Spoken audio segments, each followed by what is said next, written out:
Assalamu alaikum.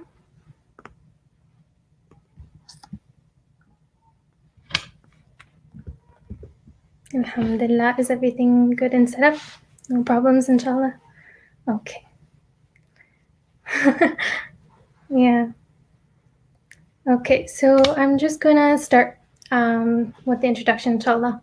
Assalamu alaikum, everyone. Thank you for joining us today for our second Instagram Live takeover, as well as our YouTube and Facebook Live this time as well. This evening, inshallah, we will be focused on the psychology of women empowerment in Islam, given the recent International Women's Day that just passed. Joining us today is Sister Berak Hussain. A little bit of introduction before I get started, inshallah. Sister Berak is a Canadian Iraqi registered psychotherapist. She's practicing at the Health and Counselling Services at Carleton University for the past 13 years. She helps students from various backgrounds through issues ranging from anxiety, depression, identity challenges, abuse, and much more. Outside the university, she's known as the Muslim Counsellor and a passionate public speaker in Muslim mental health as one of many examples. Before we get started, I would like to point out that we are working on 3 different platforms, so my apologies in advance if I seem to be looking all over the place. I would like to remind our viewers that this is an open Q&A session, so feel free to send in your questions at any time, and we will get through as many as possible, inshallah. We are also streaming on YouTube and Facebook, so feel free to join those as well. If anything happens to the Instagram Live, inshallah, nothing happens, we will still continue on YouTube and Facebook, inshallah. But without further ado, I would like to welcome Sister Berak to highlight women's mental health and empowerment in connection to the women role models in Islam. Tafadali, Sister Berak. Bismillah ar-Rahman ar-Rahim. Allahumma salli ala Muhammad wa ali Muhammad. In his name I begin with the best of blessings on our beloved Prophet Muhammad and his holy progeny. Assalamu alaikum wa rahmatullahi wa barakatuh. Peace be upon you all. Thank you very much to the TMA of Windsor for giving me the honor to be able to speak about this topic. That's something that's very passionate about personally as well as professionally. Inshallah, throughout this discussion, we're going to be having a chat at the beginning of the discussion, and then afterwards, we're going to have a full discussion and Q&A for everybody to join in as well. So again, forgive us, we're in different platforms, so we're going to be looking all over the place on the camera, but inshallah, we'll do our best to make sure. And again, if we get cut off, we're just going to jump over to just YouTube and Facebook. So again, welcome everybody, and alhamdulillah, good to hear and see that people are joining us to partake in this discussion, which I think is an important one to have. And especially annually when we do have International Women's Day, we have the milads of our beloved Lady Fatima and Lady Zainab alayhim assalam. We have World Hijab Day. So there's a lot for women empowerment to be discussing within our own circles and our own narrative as well, right? So we see that there's been much discussion and analysis and debates about the status of women in Islam. And we see this more so now in recent years in light of what's happening around the world, right? And it's really interesting to note the various speakers, the commentators and leaders from both men and women who have become, let's say, the spokespeople, public faces of women issues. So we've seen discussions around, the hijab itself, the implications of women's rights to cover or not to cover, forced hijab, women's interpretations of their rights, expressions of the hijab in various forms that sometimes can be questionable, especially with the rise of hijabi beauty bloggers, women's rights to work or get educated, to stay at home, oppression. We see this in the forms of, Muslim women by men and by women as well, right? We see issues around divorce, honor killings, violence against women in the Muslim community, and the list goes on and on. Now, these all tend to be or seem to be modern issues, right? So as we're very busy with the noise around us, these modern issues, we tend to forget about the whispers of our past and the figures of our past. These whispers are hardly heard these days or even recognized anymore as the original influences of our modernity. So in fact, we see that these voices say that there's a huge disconnect from the figures and more voices loudly claiming that these people and their stances are irrelevant to our modern day lives. Quite the opposite. the figures and their stances that I'm speaking about are in fact more relevant today to the social, moral, psychological crisis that our Muslim society is experiencing more than ever.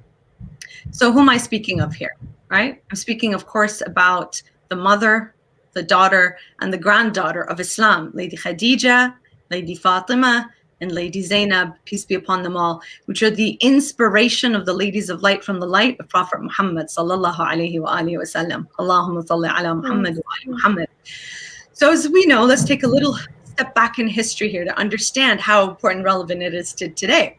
As we all know, during the Jahiliyyah period, the age of ignorance, female babies were buried alive, right? This was known as female infanticide, which they were born into the mentality of the society at the time where females were deemed a disgrace to the family because of the times they were in. So it was poverty, and they were seen as just another mouth to feed. So women were the property, of course, of the male members of the families and tribes, and they had no say in all aspects of their lives, including marriage and business, for example. So to say the least, one can only imagine what kind of psychological impact that environment had and how it shaped the young minds of both the boys and the girls growing up in such a harsh, cutthroat era. Now, we know during that time, Lady Khadija was amongst the few people who stood out, and she did not fit in. So she was a trendsetter, so to speak, right, of the oppressed stereotype of the time. She was a successful businesswoman who was well respected in the Quraysh tribe. She was sought after for marriage by the rich and the powerful, and she turned down those suitors and was well known for her generosity and her high moral character. We all know, of course, the beautiful story of how she became the Prophet's wife. She proposed to him after she was impressed with his honesty and business dealings with her work. There was also some riwayat that claim there was quite a difference in age. Don't know exactly if that's true or not, depending on what school of thought and so on and so forth. But let's look at this formula. Okay, my dear brothers and sisters, financially successful, turning down marriage offers as they did not meet her standards, right? And she asking for the hand of a younger, handsome, less wealthy man. So is that not contemporary? Wouldn't you say that? So yet when the women today follow this same example, they are labeled as feminists or outside of traditional Islam and are following more modern version of Islam. Yet we see this example laid by Lady Khadija more than 14 centuries ago, right? And ironically, this is forgotten. And we still hear a lot of talk from the young men and women of today who say that they cannot connect or relate to the women of our past. Yet with this same example that we see here, we see the very essence of what it means to be a strong-minded, stable, wealthy, independent, modern, confident woman from 14 centuries ago. So in regards to Lady Khadija's wealth, Prophet Muhammad, peace be upon him, and his family was widely known to have said Islam did not rise except through Ali's strength and sword and Khadija's wealth. So she irrigated Islam's early days when the Quraysh tribe forced a trade blockade against the early believers as a way to try and eradicate them. So that's what history showed us. And if we take a look at it and compare it to what we've had in the last few years, especially in the States, it was a ban, a Muslim ban, so to speak, right? So we can say that the Muslim ban even existed way back then, right? Now, the riwayat also explicitly document the relationship that the Prophet and the lady had for 25 years of their marriage. This laid down the blueprint for the family unit and the relationship between partners. So this is really important. We'll get into that in a little bit a second in terms of how this impacts your wellness, your mental health, and the psychology of the family, right? So we see here with Lady Khadija, peace upon her. She was the first of many. She was the first believer, the first after the Prophet to hear the voice of revelation, the first to offer prayers with the Prophet to Allah subhanahu wa ta'ala. She was the first wife, the first to aid, console, and support the Prophet on his mission, which we just celebrated a few days ago, the Mab'ath al-Nabawi, right? She was the first mother of believers, and this was the household that Lady Fatima grew up in, which later influenced Lady Zainab, salamullah alayhim. So when we look at modern psychological research in child development, this illustrates the importance of having a stable, loving, and supportive family, right? And this is the unit where there's a healthy relationship between the parents. And this would then create the environment of safety, of independent growth, healthy development, right? Where the bonds of attachments can be developed to the parents, the child of the parent, right? So this healthy attachment then would have a strong impact on the child's sense of development, as well as the confident connection to the world around them. So let's take this principle from modern psychology and apply it to the household of the Prophet. What kind of household did Lady Fatima alayhi salam grow up in then, when she had the heavenly divine influences of both of her parents? What did she witness with their love that was imprinted on her young life and that later laid out the foundation of her marriage to Imam Ali alayhi salam? What kind of love did she receive from her mother, although for a very short 5 years, that influenced her love and taking care of her father, husband, children, and community in the short years of her 18 years of life on this earth, which then also influenced Lady Zainab salamullah alayha deeply later on. So we know how she took care of her father in the early days after her mother passed away, and how she continued to console, to support, and love him just like her mother did during those very, very difficult times.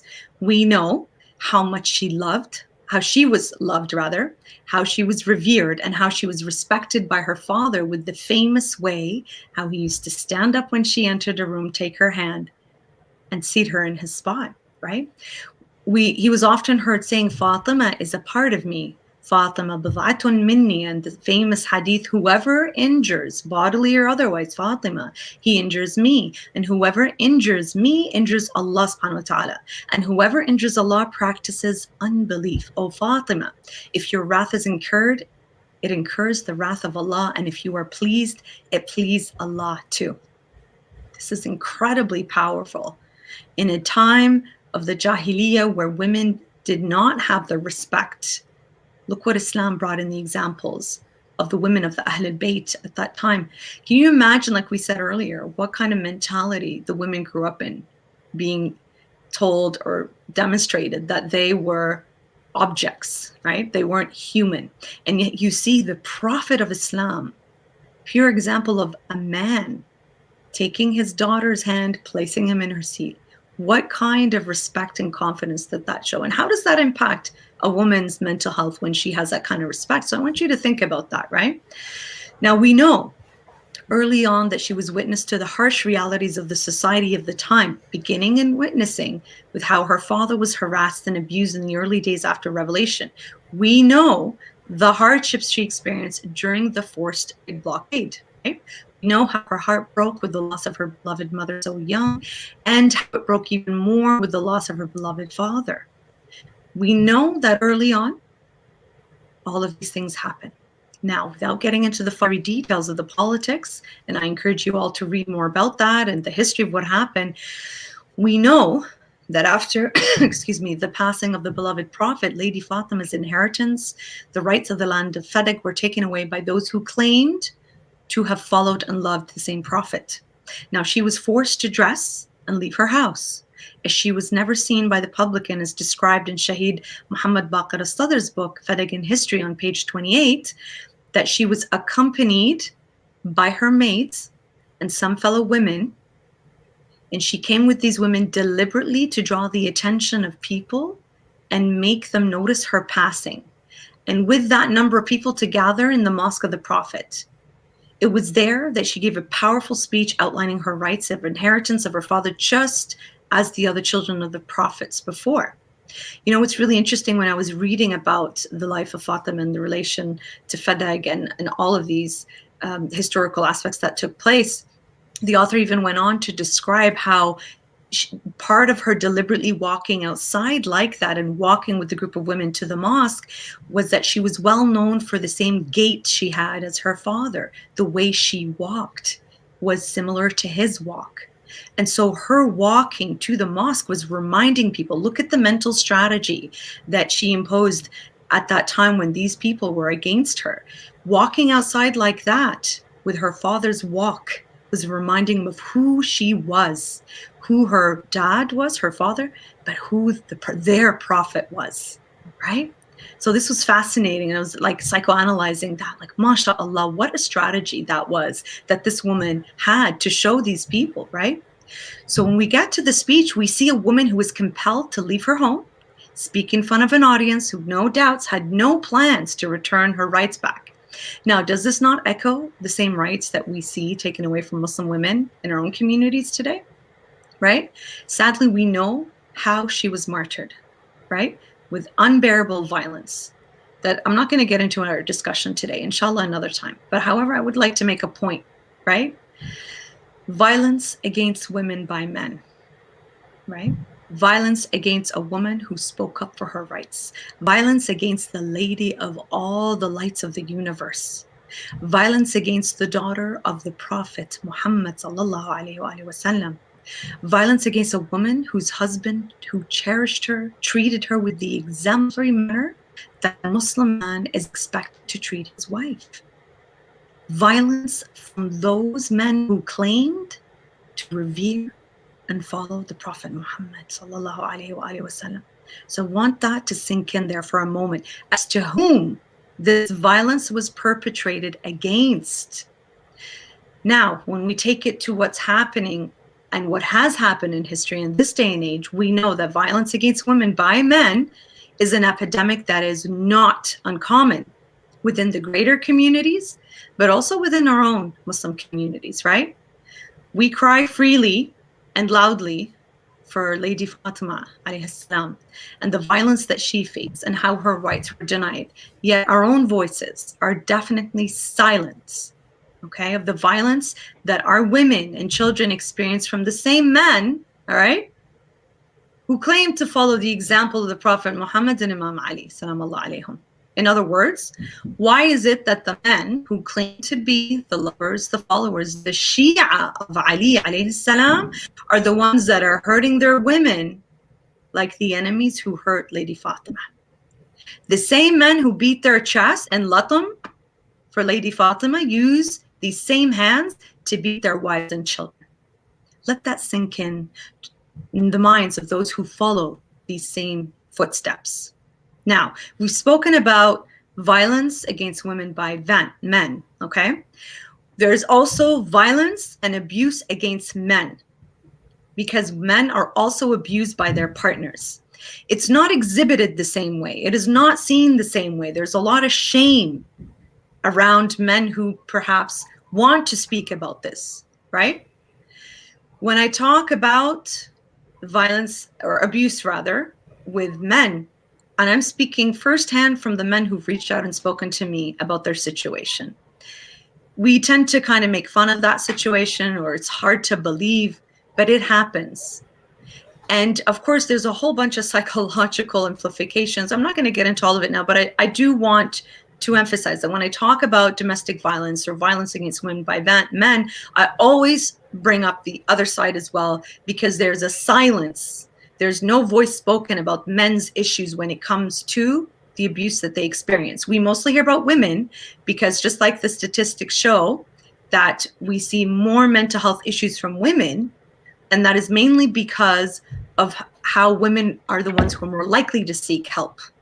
We are the ones who are more likely to go and ask for help and support, whereas that's not the case. And that has to do with the gender variances when it comes to mental health and statistics around mental health, right? We'll get into more of that into the discussion, but I did want to point that out here, that there is abuse acknowledged, and there's a voice for that because we want to support the good men who are taking care of their families and their wives, but they're mistreated. And this impacts the young minds that grow up in such an environment where they see their mothers disrespect and abuse their fathers. And it could be physical, but it's mostly financial, taking advantage of the financial situation, mental, psychological abuse. And so let's get into now back in terms of violence, domestic violence in the society and how it impacts us, right? So I just wanted to put that disclaimer out there and acknowledge it for our good brothers who are impacted by this. Now, we see the violence against women, against abuse against men and children, and shown in research that has a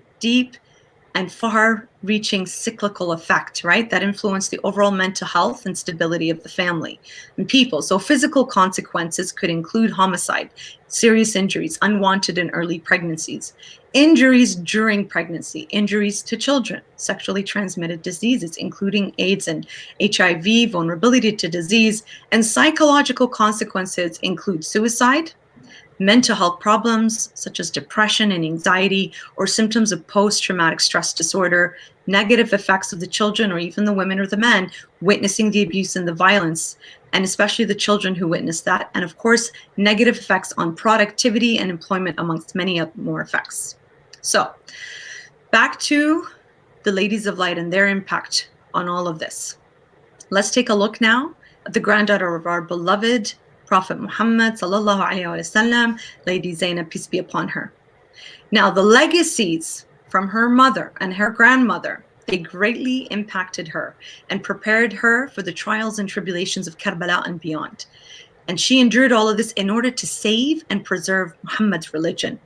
The post-traumatic stress that Lady Zainab and the Sabaya, the captured women and children, endured after Karbala could be reminiscent to a lot of what we've seen over the last few years, which was the refugee crisis, right? And of course, a lot of the trauma that we see today that is rampant in the world. One can only imagine the psychological horrors that these women and children endured, right?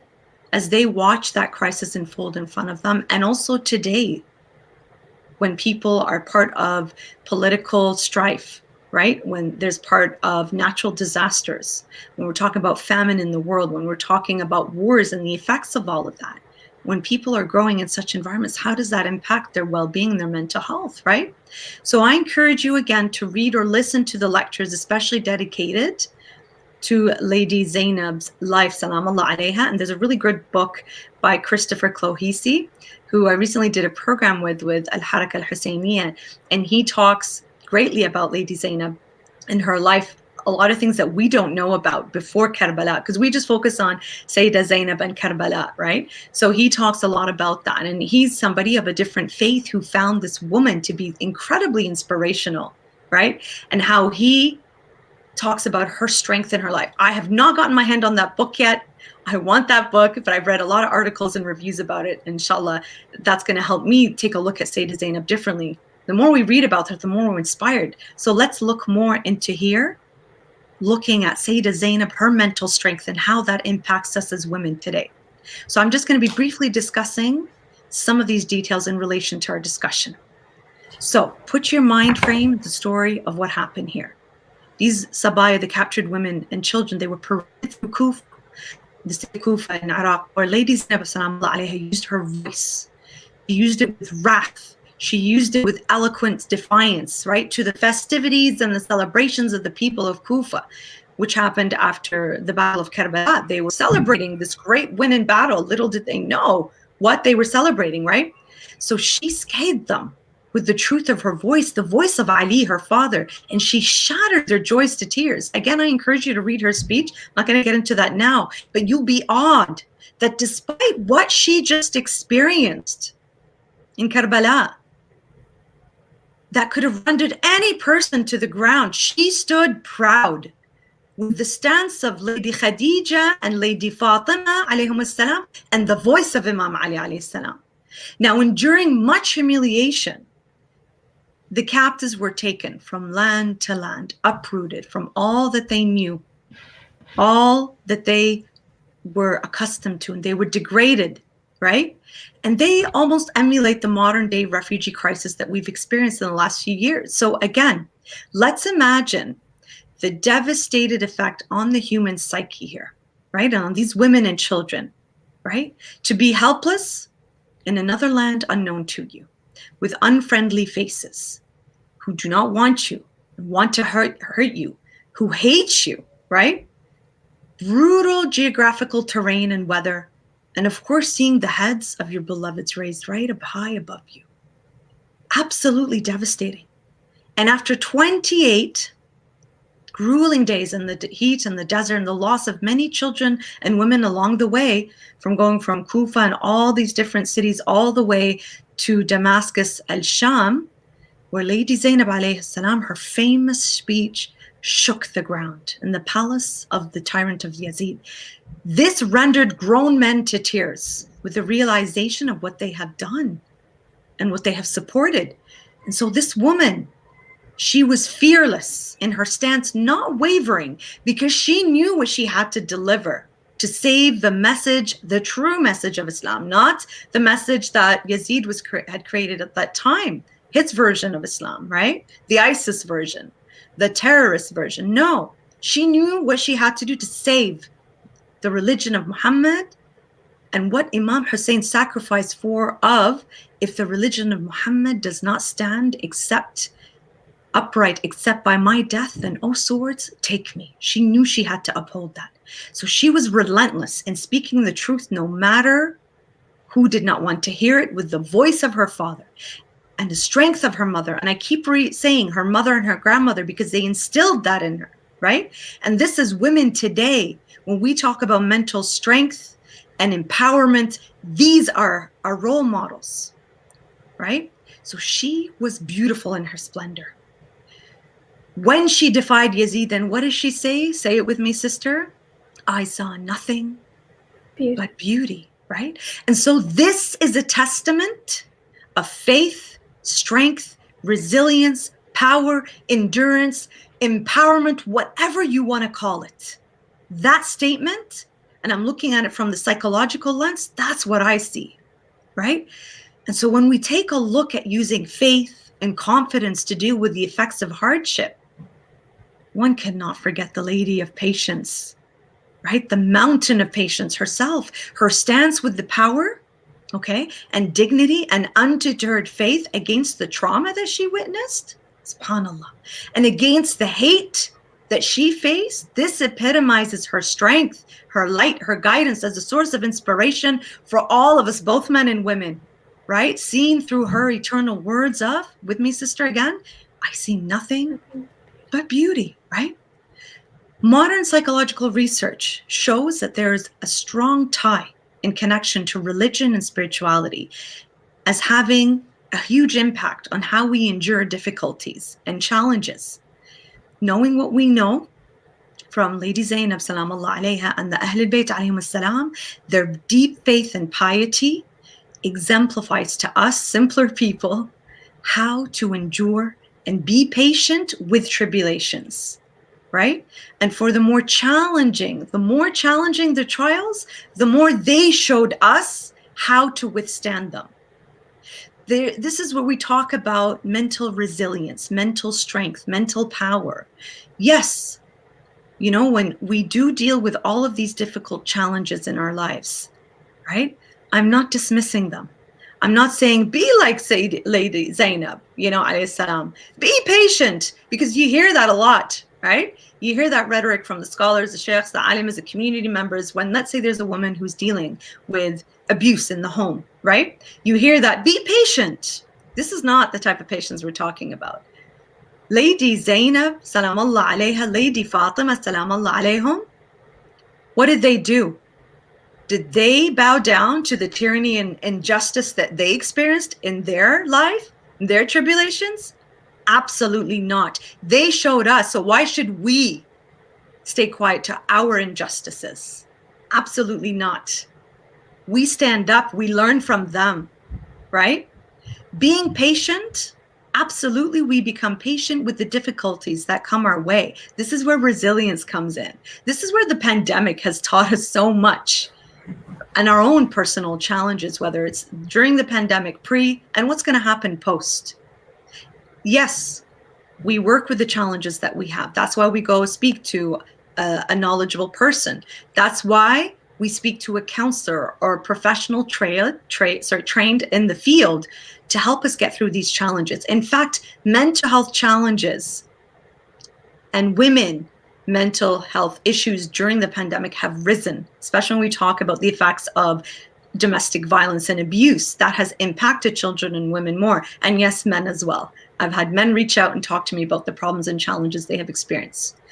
So it's really important to validate and normalize and understand that although we have our challenges that we experience, We have these incredible sources of inspiration to help us. But they're just like they taught us, right? They taught us, these ladies, when there's an injustice, when there is tyranny against you, you don't stay quiet. You stand up. And we need to do that as well and support each other as women and men in our communities. We support each other when there is injustice, no matter who it happens to. So let's tie this all in now. And I'm really appreciating all these beautiful comments that are coming in from friends, from brothers and sisters. MashaAllah, I'm not ignoring you. Somebody mentioned here, faith and confidence. Use your strength to overcome your challenges. Difficult days are common. Absolutely, that's normal. I had one yesterday, but I didn't bow down to it. Bless you. So let's take a look here at tying this all in here at the end. So surely these examples that we've spoken about, right? Any modern day woman and man can admire and can learn from them. Lady Zainab, her stance today, okay, is one that Muslim women in her proper modest hijab needs to understand more than ever, against the hatred, the scrutiny of what Islamophobia has created in the world, right? Where the flag bearer, so to speak, of our faith is constantly being tested and under attack. Where the Muslim woman needs to understand this stance in order to speak up for herself and not be fearful of the enemy who chooses to constantly bully and manipulate her in order to take off her hijab to be invisible to the attacks. I also would like to add to that, to understand we have another or not so obvious enemy, so to speak, through the world of social media, right? Through this whole ridiculous fashion industry of modest hijab or modest fashion that we have out these days, where you have to match your hijab to your lipstick and vice versa, where it's the loosening of the hijab or loosening of the arms here or shortening of the shirts or tightening of the leggings. My dear sisters, please do not be manipulated by mainstream fashion. Now you have hijabi makeup models, right? Whether it's CoverGirl or Maybelline or whatever brand name, who are doing representation of diversity, when in fact what they are trying to do, okay, is show you how to, what's the word? It just slipped my mind. How to become part of the melting pot, right? And fall into their agenda. Please help me with the word. It's just slipped my mind. Not integrate, but just completely melt into the society. Are you trying? Do you forget the word? Can you help me out, sister? Dissimulate. I forgot the word. Assimilate. Yes, assimilate. That's the word. Into the society. Okay, they are trying to get you to be this modern, Western, feminist version of what a hijabi Muslim woman. Yes, conform is an excellent word. Thank you, Sister Zainab Talib. That's another word that I'm looking for. Conform and assimilate to what a hijabi Muslim needs to look at. Now, I just want to jump in here with another thought that came to my mind when I was really researching and reading and looking into this and thinking and reflecting. What was interesting is we've gone from one extreme to the other. Before, we had Muslims as terrorists, as fundamentalists, niqabis, you're covered, you're oppressed, you're beaten and abused, and so on and so forth. That's culture. Islam doesn't say that. We know that. However, look what happened. We went from one extreme, put into the bracket of extremists, right, and fundamentalists, to now going the opposite with this whole fashion modest industry, okay, and going on CoverGirl and taking off your hijab eventually, like you've seen with some of these influencers, because we wanted to show, or these, not we, because I certainly do not accept them representing me as a modest hijabi woman, but we see here that these women have taken the narrative from that extreme to another extreme of showing, hey, we're cool, we skateboard and have loose hijab and tight clothes and wear makeup to match her, and so on, et cetera, et cetera, et cetera, to assimilate and conform to what they want you to be a part of this feminist movement, which is completely contradictory to our faith. So my dear younger sisters, my equal in age and above, for those of you who are buying into and actually buying into this industry by buying the clothing and the brands and so on and so forth because of this ridiculous, and mind you, there's some wonderful modest hijabi companies and brands out there who show it in a really appropriate, wonderful way. And there are those who do quite the opposite. So I ask you to be critical, be very careful, observe what's happening. Don't be influenced by these negative influencers, right? You have the original influencers of what hijab is. Now, I'm not saying to go out there in full abaya. I've tested that, by the way. I've worn abaya and in the community a few times outside of the mosque, and it's such an incredible experience. We'll talk about that another time. However, I'm not saying to go extreme like that either. Of course, you can dress fashionably and modestly and go to the workplace, go to volunteer, go to school, and fit in, so to speak, but still practicing modesty. It is a joke now. They are winning in their narrative against you by conforming you to their standards of what modesty and feminism is all about, my dear sisters. I cannot stress that enough. How does this impact your mental health? Well, you're comparing yourself to all of these influencers out there. You're comparing yourself to what this industry wants you to believe and should be. And your self-esteem and worth is connected to these external factors rather than internally, which is your relationship to Allah subhanahu wa ta'ala, led by the examples of the ladies of light that we're describing here. My dear sisters, don't let anybody tell you otherwise. You need not conform to what society tells you of what this Western modern hijabi feminist is supposed to be all about. Let me tell you why. Okay? Let's understand why. Because this woman who needs to understand the stance of Lady Zainab in order to speak up for herself and not be fearful of the enemy and all these people who bully and manipulate in order for her to take off the hijab, you have to understand this was a sacrifice, and it takes sacrifice and perseverance to keep that proper hijab on. Absolutely. The Zainabi hijab, to keep it on. Why? Because this is why. Please, please, please reflect on this. This is why. Because had it not been for Lady Zainab and her stance, salamullah alayha, and her words in that court, that fateful day, you and I today would not be wearing the hijab at all. At all. The confidence that we see in Lady Zainab is the confidence that a lot of young women are missing today due to being impacted by these negative influences that we've been talking about. I am very passionate about this. I grew up here in Canada. I started wearing the hijab here in Canada. Like you, we were amongst, you could say, the pioneers of wearing the hijab here, our generation, and fighting off. We lived through 9/11. We've lived through all sorts of what you guys are now living through. We've been through it. And for those who stuck to this and respected this, yes, you are that flag bearer. But I think you forget why you're wearing this or how you even began to wear this. Yes, this is part of our faith, and we are expected to wear this. The choice, I wouldn't say it's a choice, right? Because this is part of, just like you're supposed to fast, you're supposed to this, but it's your choice if you choose to do it. That's the choice there. But it's expected for us to do just like that. And my dear sisters, again, learn from Lady Zainab, peace be upon her, and her stance, how to build up your knowledge and your confidence, not through matching your lipstick and your hijab.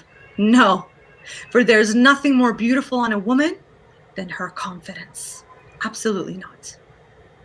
And an interesting point of view to think about, all right, is that couldn't Lady Zainab just order the grounds to be raised in the skies, to be fall down upon the tyranny that she saw, or upon the tyrant in Sham? Why did she even bother to conduct so many speeches along the way, right?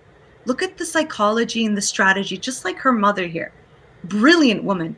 Again, it was to make a strong stance, to propagate and solidify the foundation, the essence and the legacy of the faith, and to also show that when necessary, women need to stand up within our community against injustice and tyranny. As women, we have this vital role in our Muslim community and beyond, right? Than just the stereotypical gender roles enforced by patriarchal attitudes. Now let's go back to history again. I know we're going back and forth, but then you see the logic in this, right? Now let's look here as we wrap up. Upon their return to the city of their grandfather, our beloved Lady Zainab was left in deep mourning, as were the rest of the ladies and the children. And Imam Zain al-Abidin alayhi salam, where they were finally allowed to process everything, the trauma that they went through, and grieve the shocking losses of their beloveds. We know from history that Imam Sajjad alayhi salam, although we're celebrating his birth these days, in these holy days of Sha'ban, including the birth of Imam Hussain alayhi salam and the birth of Al-Abbas alayhi salam, we know that during his lifetime, he spent the remainder of his life in grief, never once drinking water without harsh tears and sadness erupting from him in remembrance of his father, Imam al-Hussain alayhi salam. We know that Lady Zainab, she passed away within a year or two of Karbala. That's what, there's very little resources around that, but the ones that we do have say that.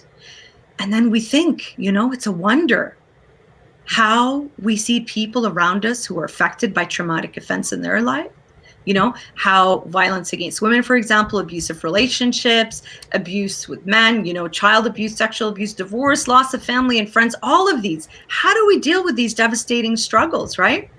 Absolutely, it can impact one's overall mental well-being, and especially as women with all of the multiple challenges that we experience, right?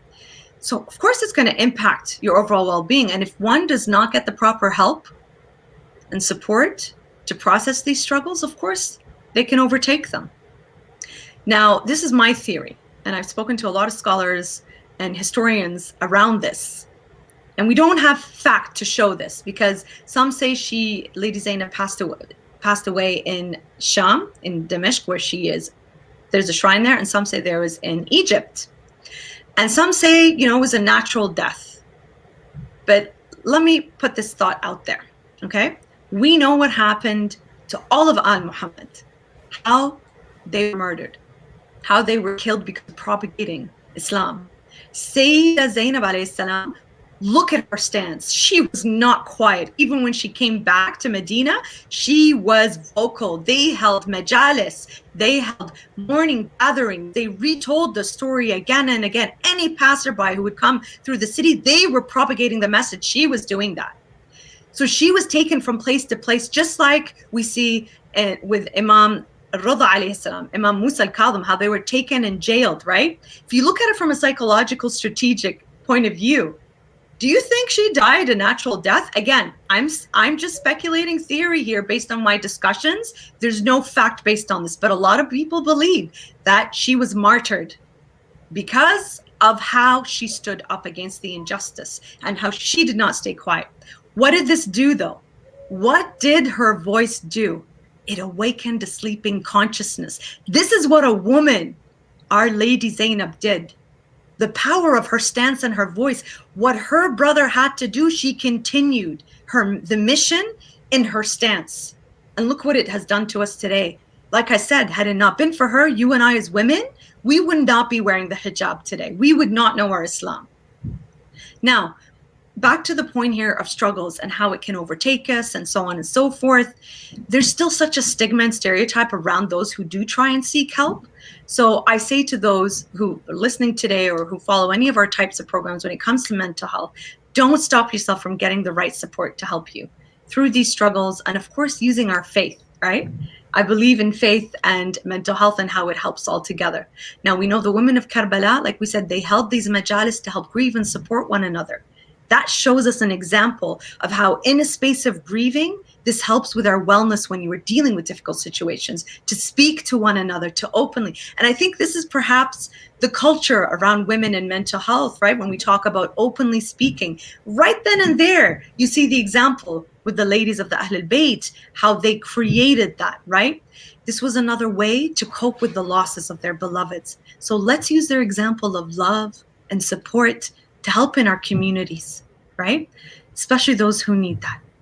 So based on what we have discussed, and I went off track a few times ago, I got so passionate about some of these discussions. We looked at the environment of the women during the pre-Islamic period, the early days of Islam, and during the remainder of the life of Lady Khadija alayhi salam. We can see clearly that time, those dear ladies were far not rather far removed from the struggles that we experience today, right?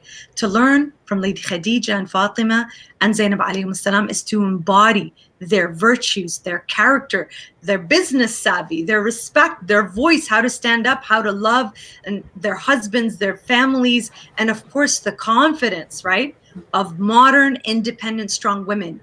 To love these great women is to strive towards what they stood for in their troubled times, and the modern Muslim woman is challenged to live through today.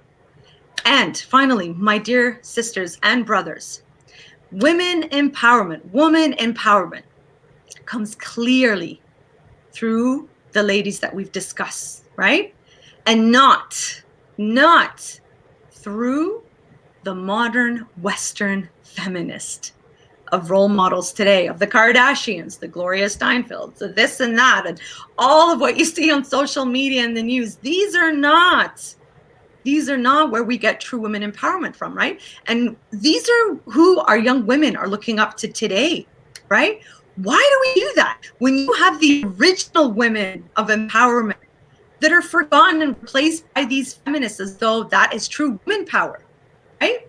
Western feminism came out in the last century, supposedly liberating and emancipating women from the shackles of male dominance through some victories, such as the right to vote, to have a career, and to liberate herself through the shortening of clothes and revealing of her body and being used as a sex object to sell. This is your modern Western feminism. Now, what has happened? This, in turn, has flipped onto the covered Muslim woman, like we said, as being oppressed because of her choice to choose what she wants to show to herself, to the world, or because she chooses to raise a family rather than pursue a career. And the list goes on in terms of what we choose to do.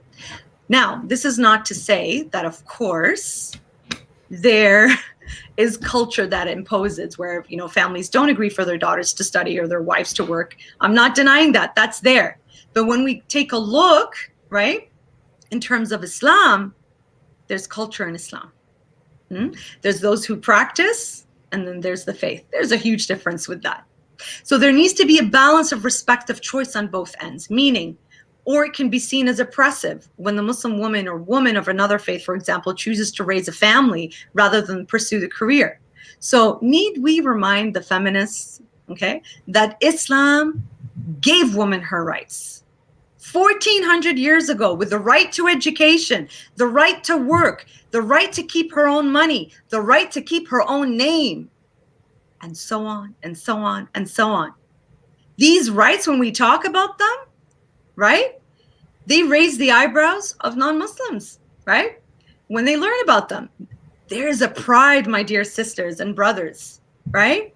There's a pride in this knowledge of our faith that protects and ensures the rights of our women. Yet we still need to distinguish again and recognize the difference between what the faith teaches and how it is practiced, because we know that these rights of human error cannot be attributed to Islam itself, as we see how Western media has taken advantage of that and projects it out to be. And inevitably what happens is it shows itself through the ugly medium of Islamophobia, right? And discrimination against women and Islam and men in Islam, right? And especially in attacking the flag bearers of Islam, the visible lighthouse of the faith, the powerful image that demands attention and strikes wonder, the modest Muslim woman in the physical and the spiritual hijab. This is the status of women in Islam. This is the strength of women in Islam. This is empowerment, my dear sisters and brothers. And this is set by whom? By the words of our beloved Prophet Muhammad sallallahu alaihi wasallam. It is founded by Lady Khadija salamallah alayha. It is implemented by Lady Fatima and legalized through Lady Zainab salamallah alayha.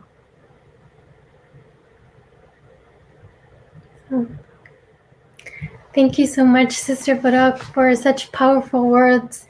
Truly, everything you said truly was amazing. Thank you, Barakallahu Barakallahu bikum. So I know that we talked about how people think that there's such a thin line between culture and Islamic views, when there's probably like a whole wall between it, because Islam portrays the woman as a powerful person that has, like you said, um, so many things that are given to women that are not given to men, for example. So my question is, when we look at the women in Islam, we know that, for example, Sayyidah Khadija alayhi salam was the first woman that we saw so empowered with holding a really big stance and power. I was wondering, do you think that like people might be thinking, okay, these are all masumeen women of Islam, that Allah somehow put so much strength in them.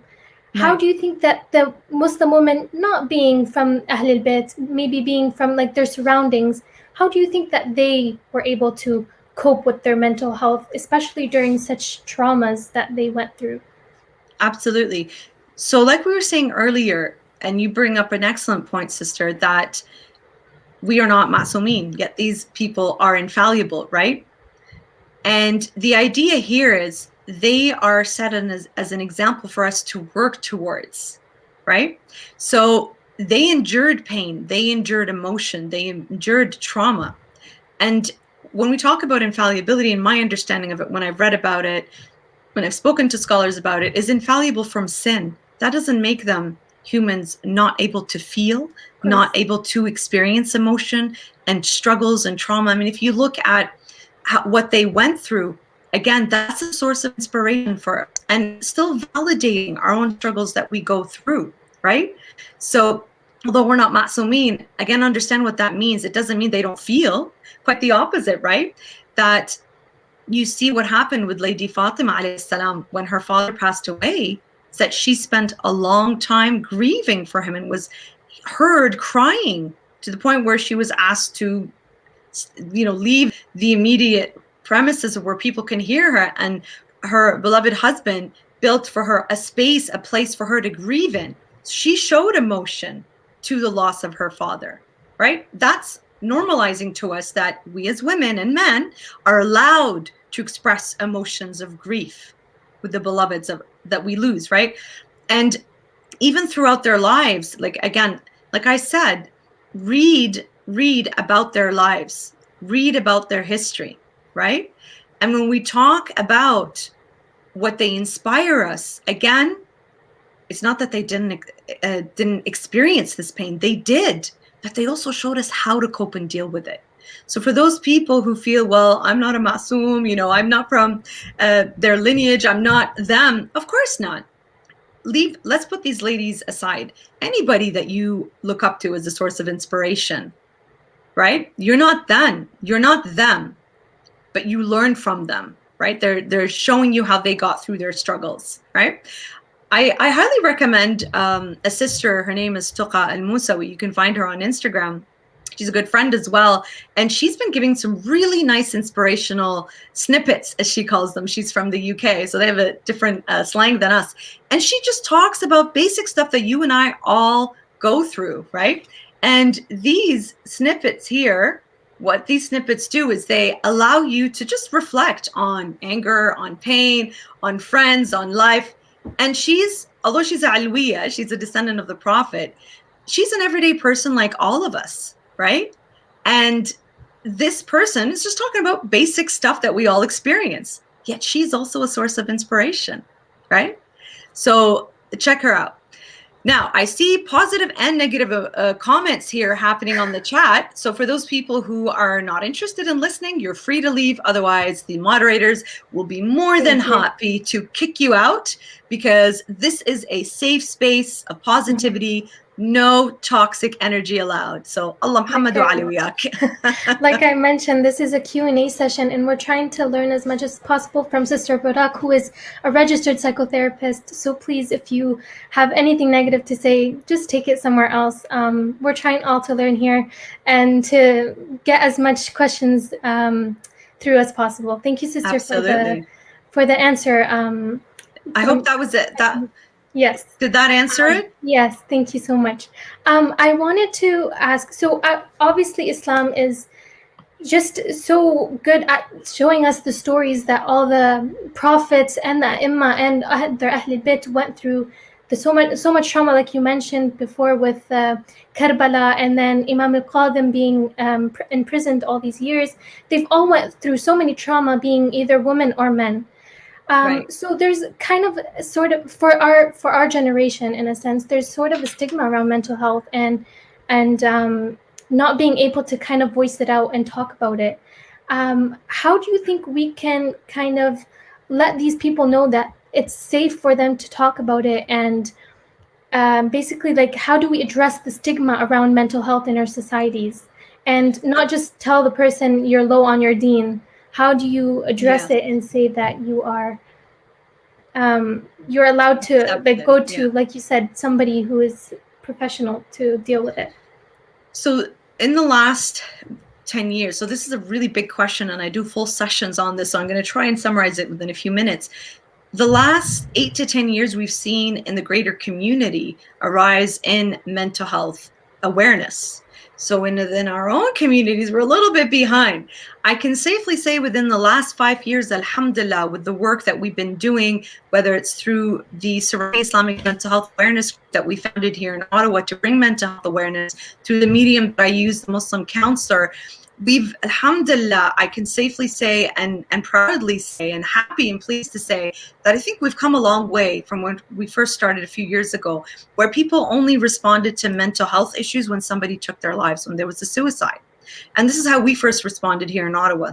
We felt that we needed to have kind of like a space, a safe space, of an educational space to help people become more aware rather than, and be proactive rather than reactive, right? So working on prevention rather than the cure, as the Prophet Muhammad sallallahu alaihi wasallam taught us, right? So working on prevention is about awareness.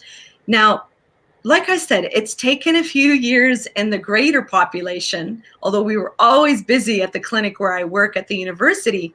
It's taken a while for diverse and ethnic groups and faith-based groups, and especially, and including, rather not especially, including our Muslim community, to get on par with this. It takes a while, but we're there, we're getting there. We now have sheikhs. For example, I did a program with the amazing Sheikh Nuru Muhammad this weekend, where he is now taking professional counseling education. He's learning about psychology and counseling, and he's a well-known scholar, and because he believes in mental health and how to support our community and using these strategies, meshing it with faith, he's getting his qualifications to be a therapist sheikh. How cool is that?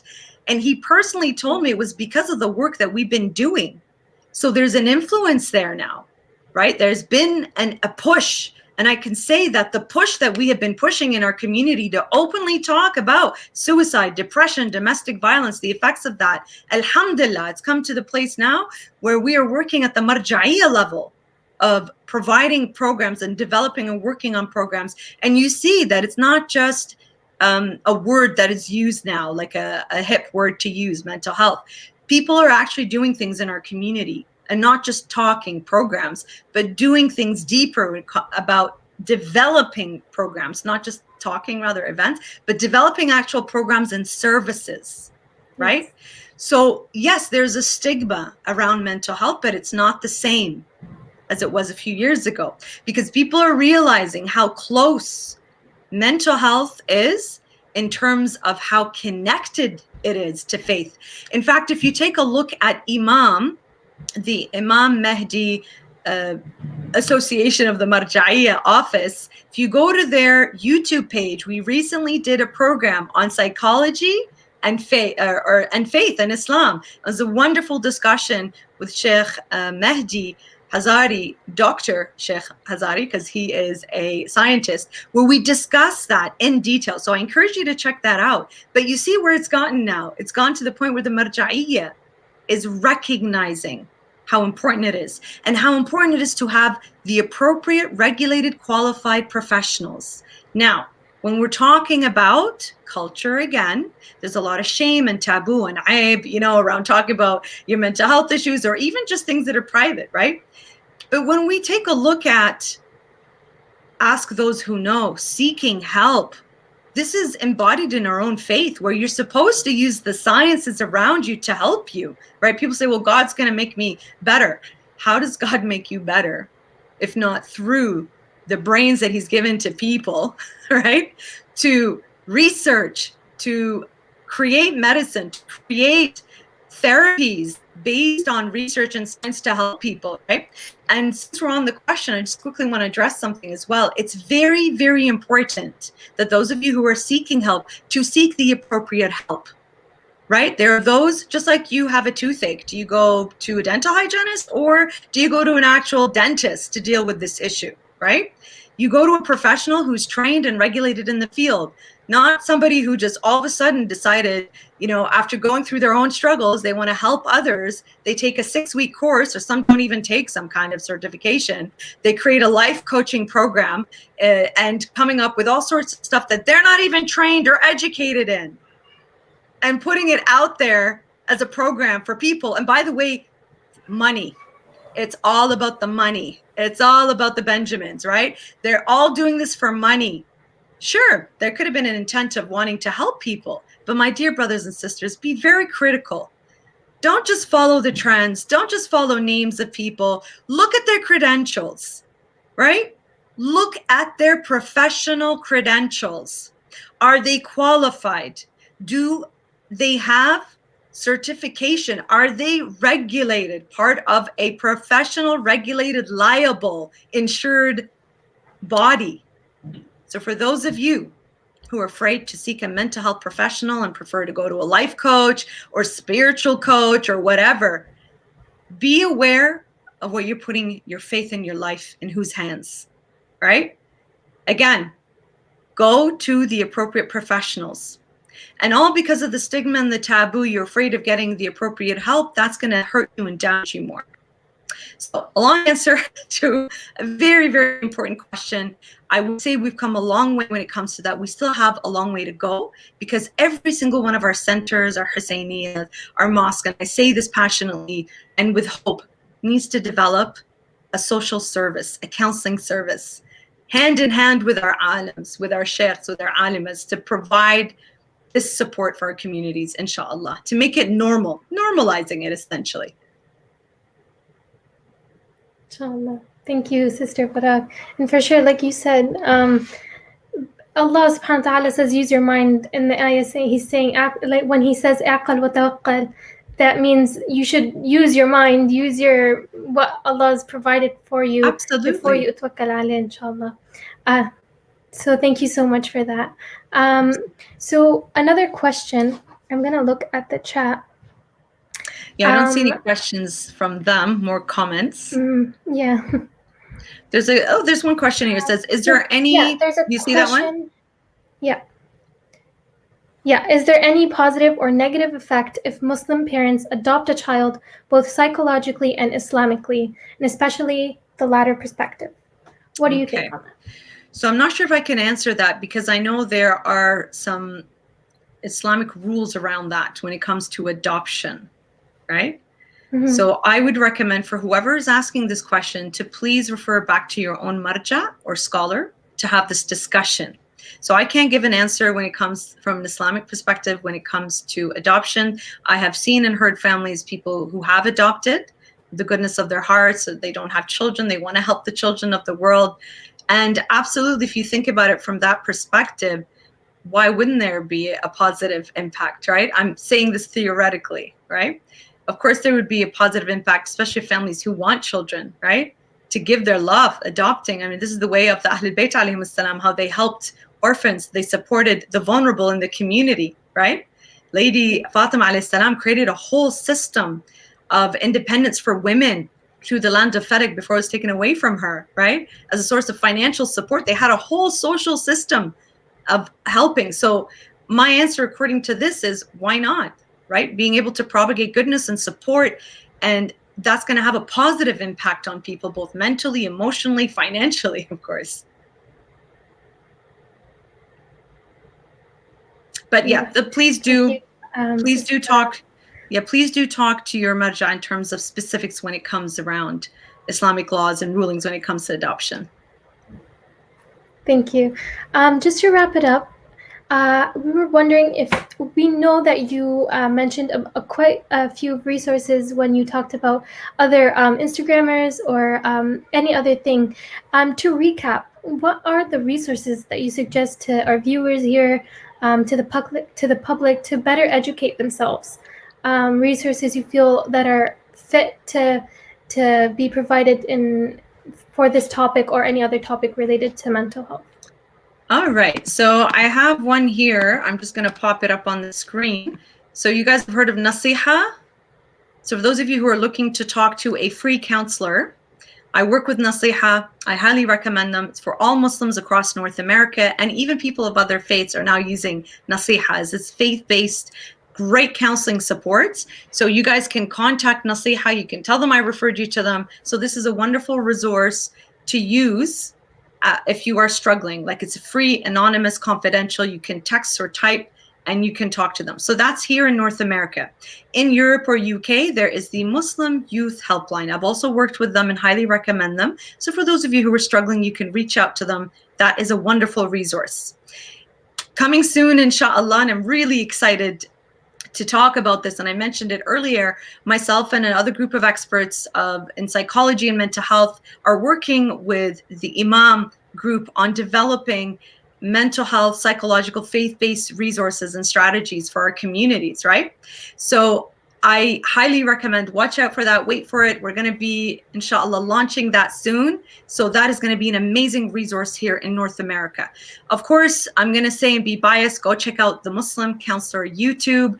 Lots and lots and lots of programs over the years that we put there, including lots of little snippets and little clips from Ahlul Bayt TV, from Imam Hussain TV. I've done a variety of different series with them talking about different mental health topics, whether it's abuse, depression, anxiety. Also, a wonderful resource is the LOF, I forgot now at the top of my head what they're called, but if you look them on Instagram and Facebook and YouTube, LOF Productions, these are my brothers in Australia who are doing amazing work with their podcasts, and we're doing a mental health series. If you want to read up more, check out the Muslim Vibe. I've done a lot of work with them, video as well as written and podcasts. There's a lot of information there that you can check out in terms of mental health, counseling, psychological resources. And for any of you, finally, who are struggling and you are seeking help, you are seeking support and counseling, I don't do private practice, okay? I work full-time as a psychotherapist at my university. I cannot do private practice. However, you are more than welcome to reach out to me, where then I will give you a list of resources of counselors who are Muslim and who are from our communities and other Muslim communities that I vetted and that I trust and that I easily refer people to if you do need a counselor of a Muslim background. So just pop me a message on Instagram. You also have here my email there at the bottom. It may take longer to answer emails, but I'd be more than happy to give you my list of referrals that you can go to. There's also Sister Anisa Diab. She does virtual counseling. There's Marzia Hassan. Forgive me, I forget the top of my head the other counselors, but if you email me, contact me, message me, inshallah, I'll send you a list of resources. Now, if you asked me this 5-6 years ago, sister, I wouldn't have been able to give you this. We did not have that. Alhamdulillah, yeah. Now we have whole services. Now, just a quick plug in here in Ottawa, we do have the Sakina Wellness Services that we have slowly started.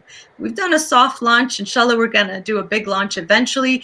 This is made up of scholars, professionals, as well as mental health specialists in the area for our community. Inshallah, it's going to be available.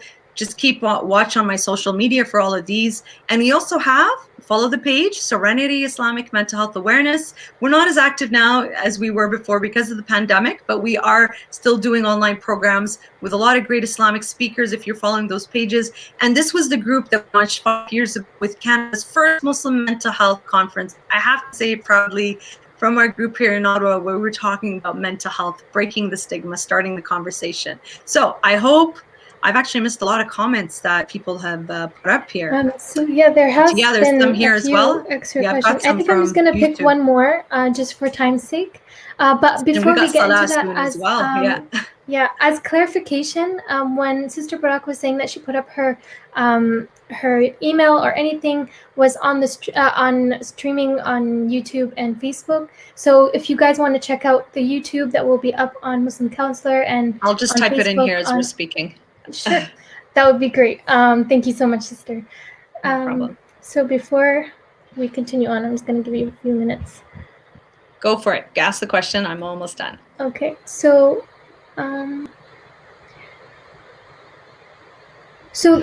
don't know if I'm gonna word it differently, but still keeping the same kind of topic.